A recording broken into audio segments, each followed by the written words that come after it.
Good morning. Welcome to the Unitarian Universalist Congregation of Tuscaloosa. I am Ruth Van Lillian, the minister. We welcome you to this covenantal community founded on love and a commitment to our free faith. Amidst the beauty of autumn turning, let us welcome each other into this virtual space. We especially welcome those visiting with us this morning. We are so glad that you are here. We invite you to connect with us in the comments below or via our website or Facebook page. We join with all members of the Unitarian Universalist Association in affirming and promoting the inherent dignity and worth of every person, justice, equity, and compassion in all human relations, and the goal of world community with peace, liberty, and justice for all. We bear witness to the pain and suffering of persons of color in our communities and across our country, and we continue in our commitment to fight injustice and to search for ways to build a better world. Black Lives Matter. Good morning. I'm Steve Borelli. I'm the lay service leader for today. If you want to follow along, you can access our order of service through the link below in the comment section. If you're not seeing the comment section or the link, if you're watching us on a smart TV, for example, you can use YouTube. Go to our UU Congregation of Tuscaloosa YouTube channel through the YouTube app on your PC or your smartphone or your tablet. There's also a number of important announcements in the order of service, so I encourage you to read it carefully. Our church website and Facebook page also have information about upcoming online activities. And finally, we have a listserv that's called NewsNet that members and friends can use to keep up to date on church activities. So we leave no stone unturned in trying to keep everybody up to date. We also invite you after the service, immediately following the service, to an online coffee hour, which will enable us to fellowship with each other and build community. You can see the link for the online coffee hour, again, in the comment section below, or if you're on NewsNet, in the email that you received recently about today's service. The prelude prepares us for today's service.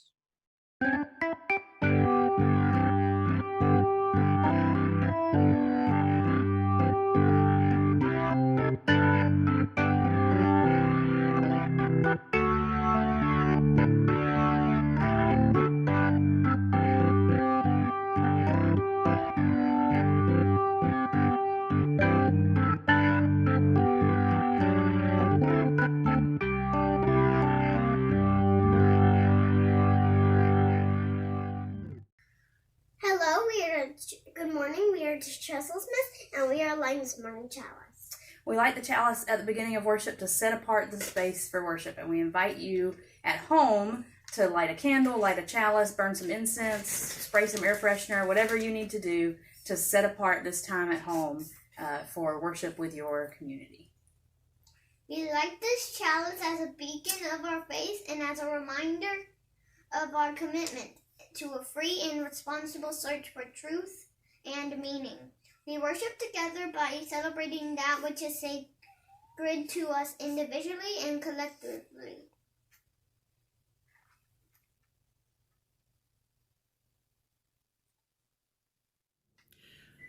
Our opening words this morning are from Wallace Stegner.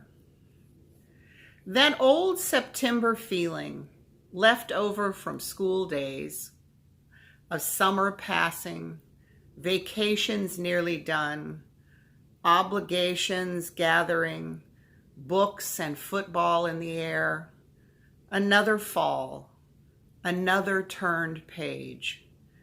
There's always something of jubilee in that autumnal beginning, as if last year's mistakes have been wiped clean by summer.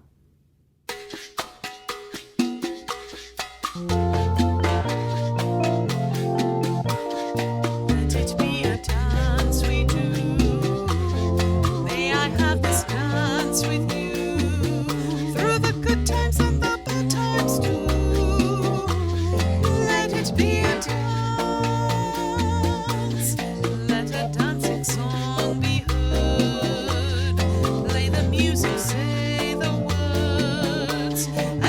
sky with sailing birds.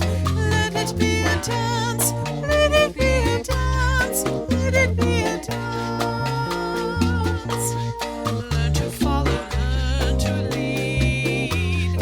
Feel the rhythm, feel the need. To reap the harvest, plant the seed. Let it be a dance, let it be a dance we do. May I have this dance with you through the good times and the bad times too. Let it be a dance. Everybody turn and spin. Let your body learn to bend. And like a willow with a wind, let it be a dance. Let it be a dance. Let it be a dance. A child is born, the old must die. A time for joy, a time to cry. Take it as it passes by. Let it be a dance. Let it be a dance we do. May I have this dance with you through the good times and the bad times too. Let it be a dance. The morning star comes out at night. Without the dark there is no light. If nothing's wrong, then nothing's right. Let it be a dance. Let it be a dance. Let it be a dance. Let the sunshine, let it rain. Share the laughter, bear the pain. And round we go again. Let it be a dance.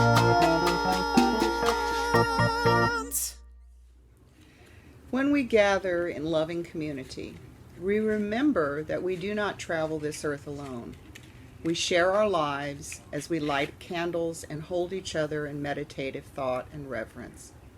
I will light a candle in my home as you light a candle in yours, and we will observe a moment of silence while you share your joys and burdens in the comments below and engage with each other in celebration and condolences.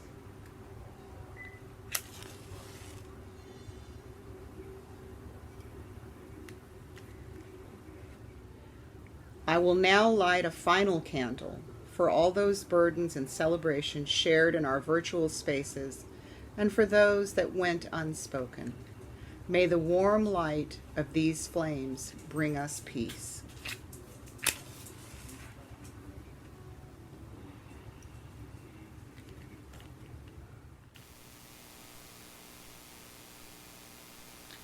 Let us take a few moments of silence, and I'll close us with a few words.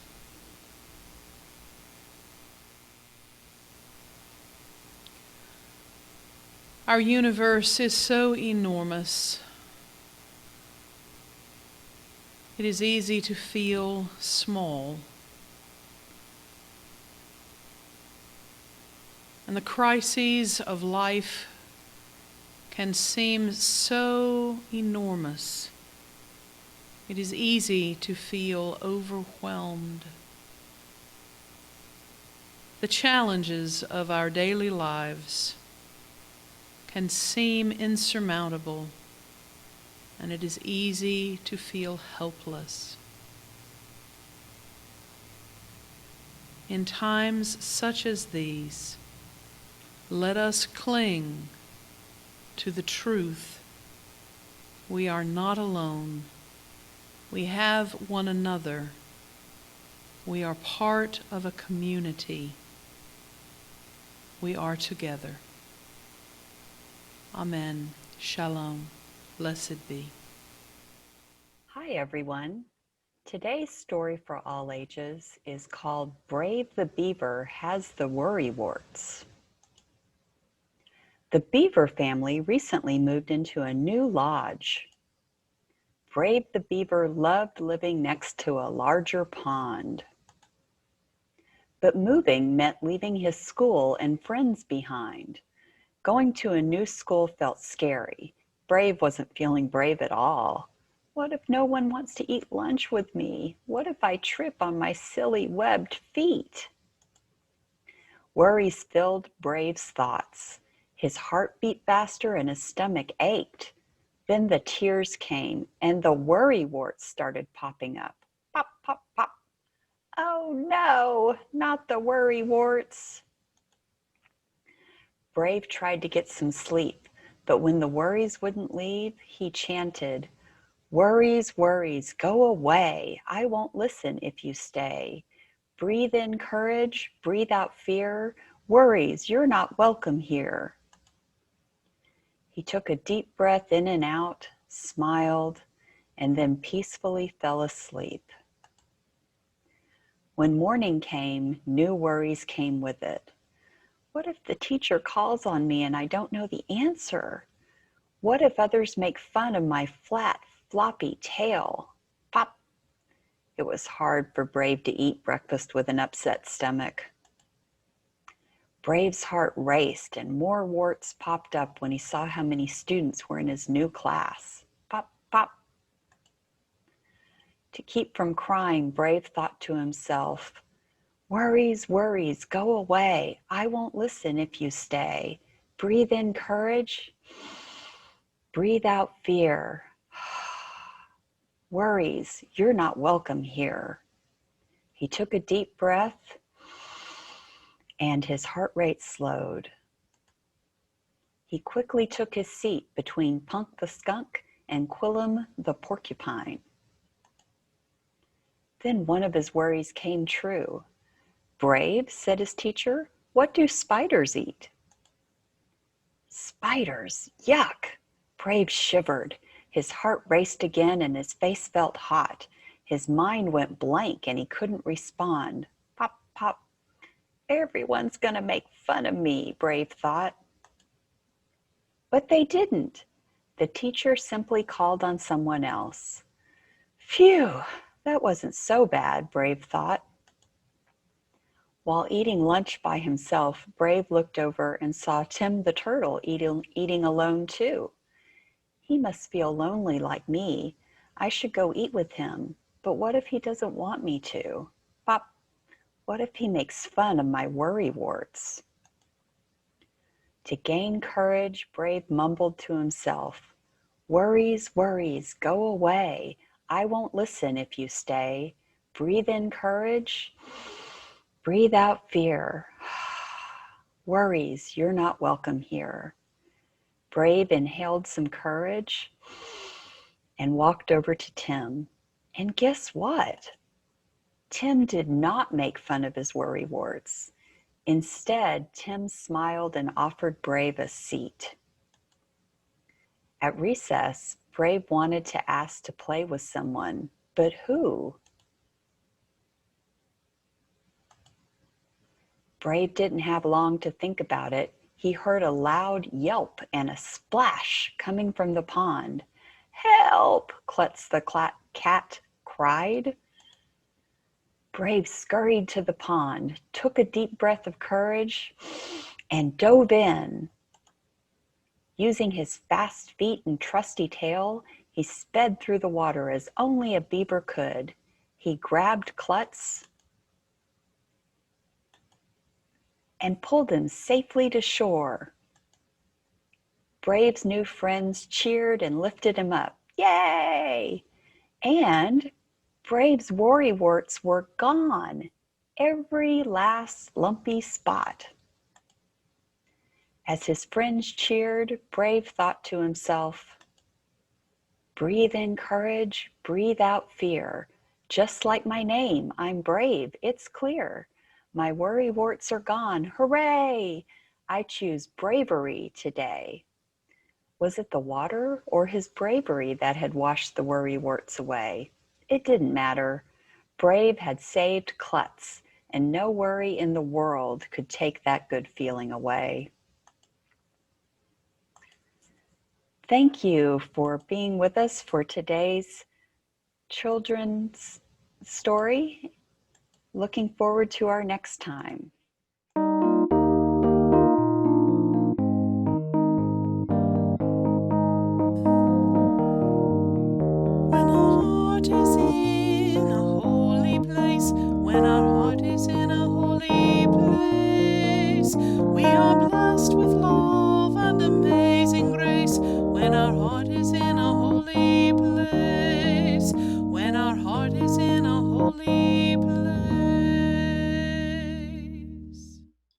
with gratitude for all we've been given and all we have now, we share our resources because we love and trust one another, and because this church enriches our lives and empowers us to make our whole world better.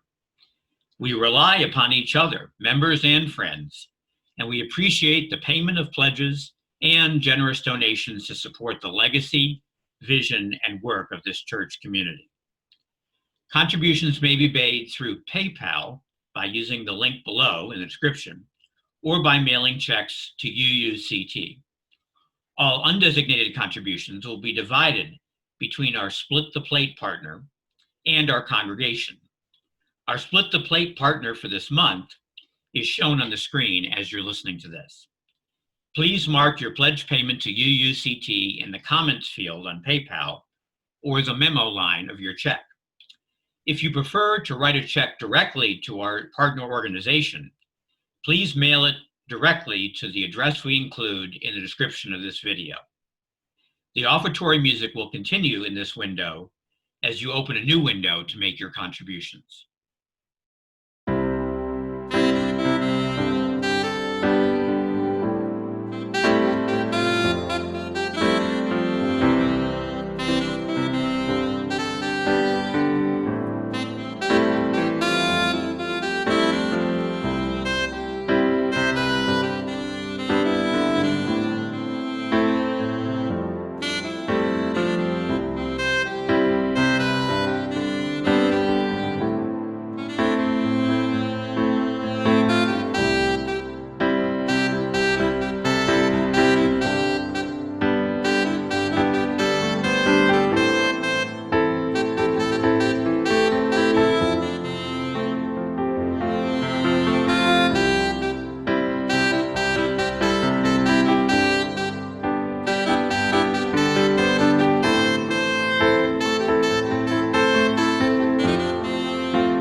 By the generosity of our hearts and the work of our hands, our love is made real. Thank you for your generous gifts. Good morning. I'm Patty Lightfoot, and I am happy to be here with you all today for this service for UUCT. I, along with Anna Schuber and Doug Lightfoot, will be sharing some thoughts we've been mulling over these last several months. It can be a scary thing to hear what's going on inside someone else's head, and even nuttier during these times when madness is taking control, change is, as always, inevitable, and we've been scrambling to recalibrate. But we three UUs invite you to take a peek inside our heads anyway.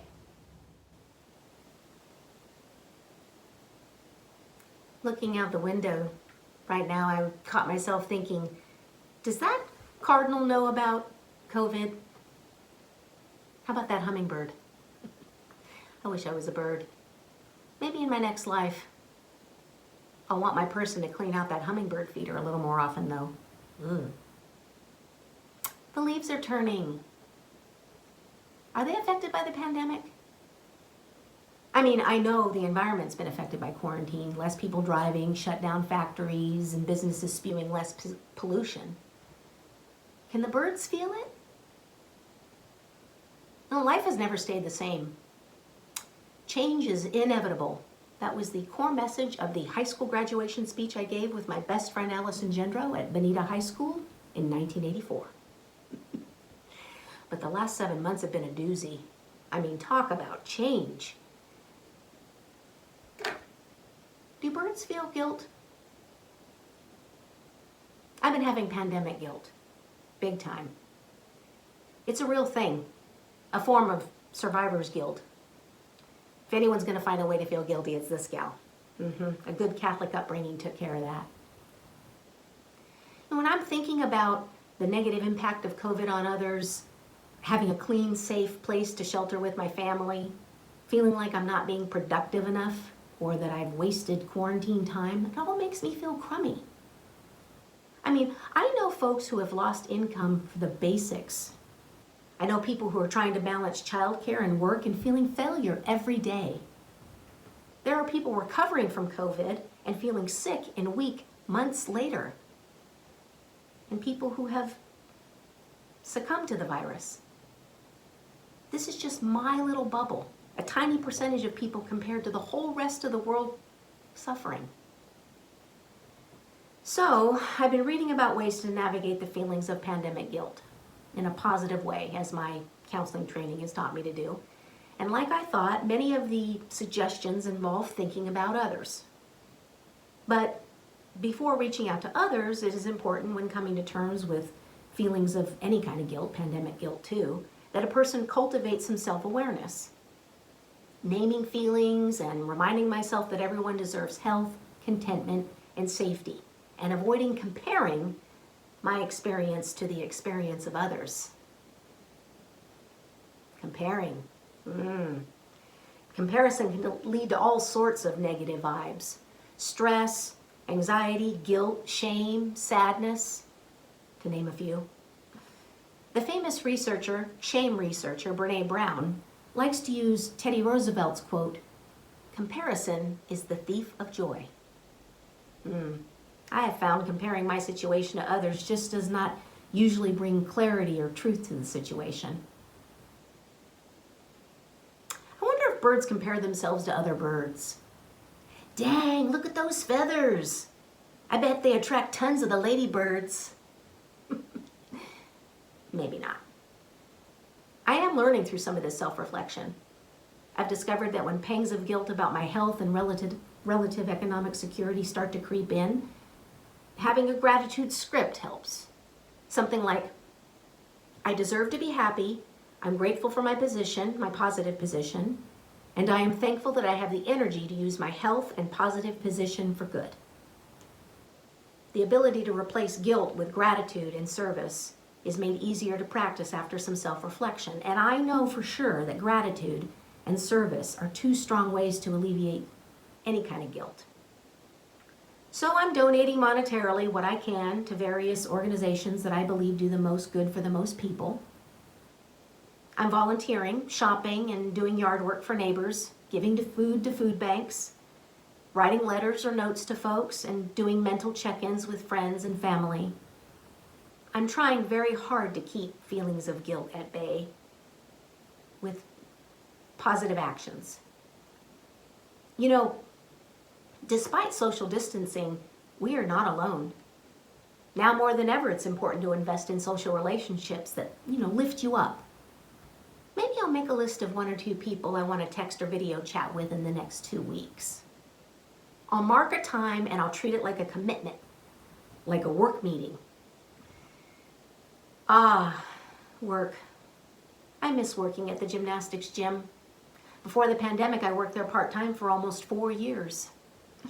Well, I miss the children, mostly. Like little birds, they'd come flying in to take their perch on the floor, waiting their turn to launch themselves into the air and go tumbling across the mats in a whirl with concentration and excitement.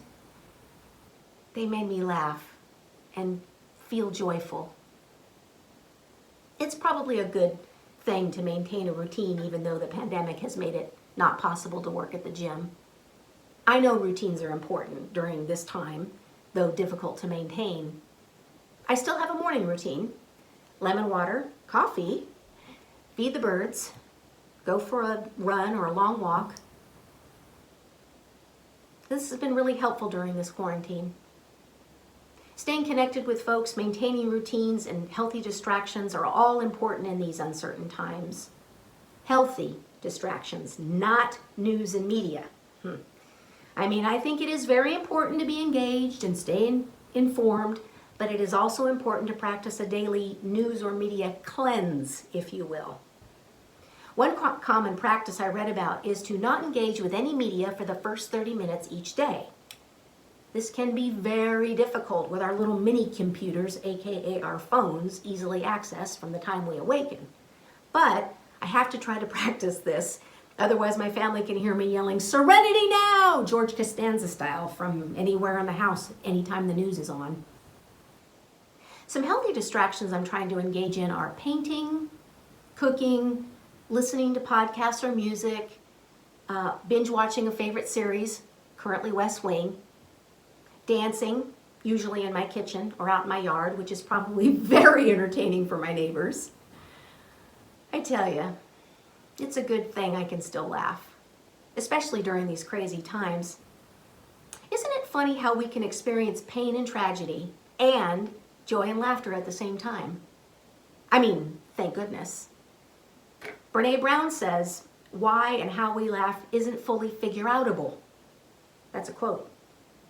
She also says comedy requires vulnerability. Vulnerability is her specialty. And if you're familiar with her work, you know she says vulnerability is not weakness.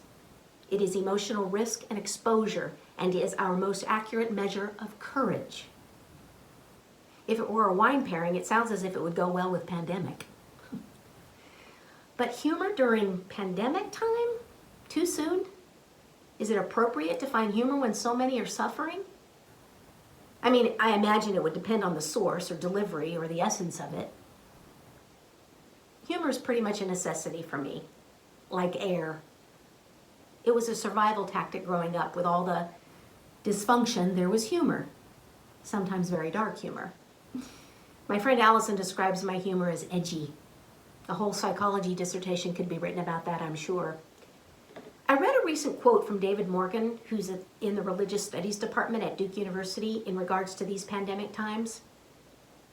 "Everything may be going to hell in a handbasket, but at least we can step momentarily outside of the chaos by laughing about it." I'm in. I'm drawn to this idea. I'm almost always up for a good laugh, usually at my own expense. And it is definitely a relief from pandemic guilt. I wonder if birds laugh. Well, there was Woody Woodpecker. He was always laughing. But he was a cartoon.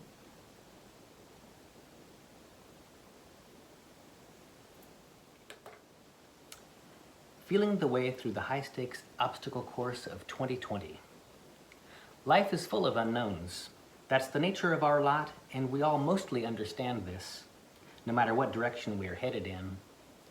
Let me share some of what getting through this year's unknowns has meant from my vantage, that of a university department administrator. Surprisingly, even in a novel catastrophe, the compass points usually guiding us seem to remain true regardless of our path's terrain. And as in so-called normal life, the process of the journey tends to be more important than checking off the goal.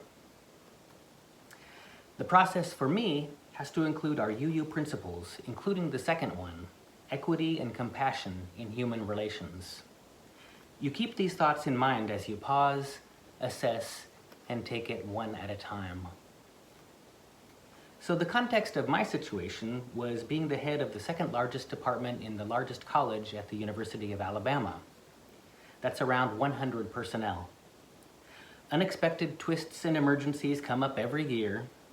Unacceptable behavior that forces decisions to fire people, medical crises forcing emergency hiring situations, accidental deaths, terrorist attacks at sites where we have students and faculty abroad, civil war erupting in home countries of colleagues, personnel disappearing overnight, etc. It's never dull, even when we're talking about day-to-day operations and no emergencies. You pause, assess, and take it one at a time. Into this cocktail of work comes the pandemic. Administrators above me aren't sure how the university will continue running. University system officers, people above our UA president, take control of the Tuscaloosa, Birmingham, and Huntsville campuses and halt much business. And everyone waits to hear how things are supposed to proceed. At 1:09 p.m. on March 12th, the week before spring break, I wrote to faculty that they could not simply move their classes to an online format, as some of them wished. Other word may come soon. I asked them to be patient. At 2:23 that same day, our dean restated that administration was considering what to do. I asked everyone to be patient again. 3 hours later, the president is informing us all that the system office is extending the students' spring break to 2 weeks so that faculty have time for an emergency switch to remote teaching. Now we continue with an odd combination of moving forward, planning how to teach and operate, while at the same time exercising patience about countless details of how this is supposed to happen, and carrying on the usual business that has to happen. You pause, assess, take it one at a time. My department has staff here who are desperately wanting to get to their home countries. They're afraid of infection in the US and being subject to our expensive health system, potentially leading them to financial ruin.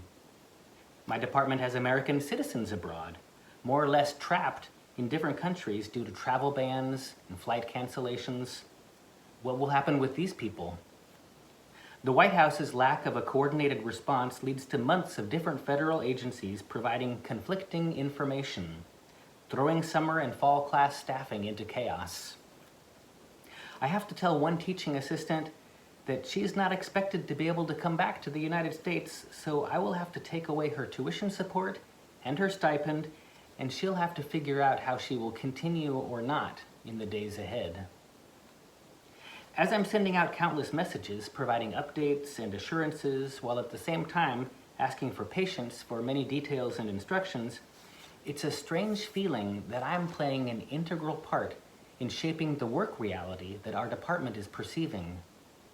Well, at least some of them, as the semester solidified into a hopeful plan to function with a combination of different types of teaching. At least I figured I played an integral part, since some colleagues and students kindly told me they appreciated my calmness and what they characterized as open communication. Many of them no doubt feared for their safety, their family's safety, and their job security. The way to try to exercise UU Principle 2, equity and compassion in human relations, was to constantly put myself into the shoes of those receiving my communications and instructions. A lot of what I received from above clearly did not have that perspective in mind, so constant rewording of messages was called for. Acknowledging what faculty and staff were going through, validating their concerns, addressing their humanity, letting them know that the department and others appreciated and felt for them, all of this can turn a nightmare into a manageable challenge. I think this is a good blueprint for life's challenges, especially the ones that can seem overwhelming. A compass has 4 basic directions. That's pretty simple. But sometimes we lose sight of the simplest paths, one of which entails keeping others' perspectives in mind for the good of equity and compassion. Pause, assess, one thing at a time. That mantra reminds me to step away from myself and discover ways that are more beneficial for all involved. That teaching assistant I mentioned earlier, the one on the verge of losing her job at my hands, by pausing before taking critical action in this one problem I focused on, I had time to try to calm her and myself and present a variety of scenarios. There was time to wait on what various federal agencies would announce in the weeks to come and have a backup plan. Armed with plenty of information and the sense that colleagues supported her as a student and as a person, she managed to board a plane and land on U.S. soil, approaching a border agent who could either let her in or force her to return home to her country. U.S. Customs and Border Protection ultimately let her re-enter the country and continue her work with us. Good morning. We have been in the midst of madness, or what feels like madness, for the last 8 months. We are all doing the best we can. It has been difficult to change our daily routines and find a new way to be in the world. We cling to the notion that someday soon we will go back to normal, whatever that is. I've been thinking a lot about that moment over the last few months. What does that mean? Because what we knew as normal 8 months ago will never return. I have felt over the last 10 years or so that as a culture, we were in the midst of a paradigmatic shift. You could look around and see that there were new ways of being in the world. The LGBT community was feeling more comfortable and finding more acceptance. Racial issues were bubbling to a full boil. The younger generation was beginning to pay attention to things like equality and climate control. On the other side of that coin, there was equal unsteadiness, in that many people are so afraid of change that they were beginning to do everything and anything that they could to hold on to the moment and fight against the reality of the changes coming. We have endured the best we could over the last 8 or so months, and we imagine that if there's a vaccine, we, like Dorothy, will open the door to our houses where we've been almost prisoners and step from the black and white of our lives to the cinematic color of Oz. And everything will be better and brighter. What we have to remember is that the Emerald City was an illusion, and that the 3 things Dorothy had to learn about were listening to her heart, using her brains, and finding her courage. Whatever we open the door to in the new year, it will require all 3 of these things. Our hearts may be broken due to the devastation of what has happened over this last year. Dorothy learned that lesson, as she put it, if I ever go looking for my heart's desire again, I won't look any farther than my own backyard, because if it isn't there, it really wasn't missing. We can't expect a new normal to be what we want it to be. We have to learn that it is going to be what it is. We will have to use our brains and remember that fear can overwhelm the brain and create a real mess in the world. The Wizard of Oz may have been an old fool, but he had some great wisdom to give. He told the Cowardly Lion, "You are under the unfortunate impression that just because you run away, you have no courage. You're confusing courage with wisdom." And while we're speaking of courage, the wizard also said, "You have plenty of courage, I am sure. All you need is confidence in yourself. There's no living thing that is not afraid of when it faces danger. The true courage is facing danger when you're afraid, and the kind of courage you have is plenty." So, we will open the door in the new year, and if we are smart, we will be patient and be generous with ourselves and others. The state of life we enjoyed has ended. Why not make something of the newness and find joy in that newness? Let us look to each other for the strength that we may need at times and do what we have always done. Create a new and just world. May it be so.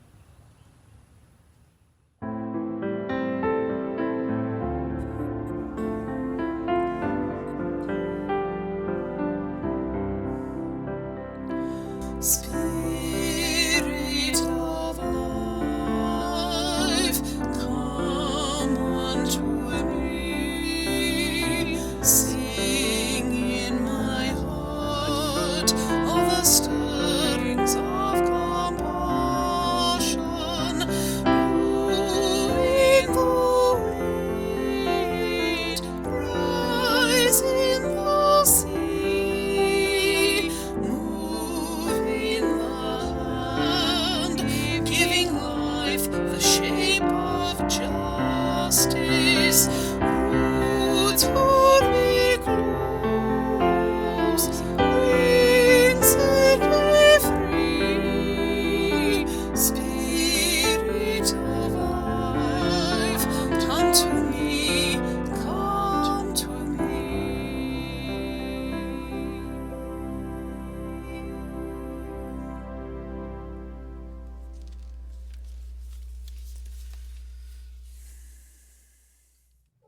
Please say our chalice extinguishing words with us.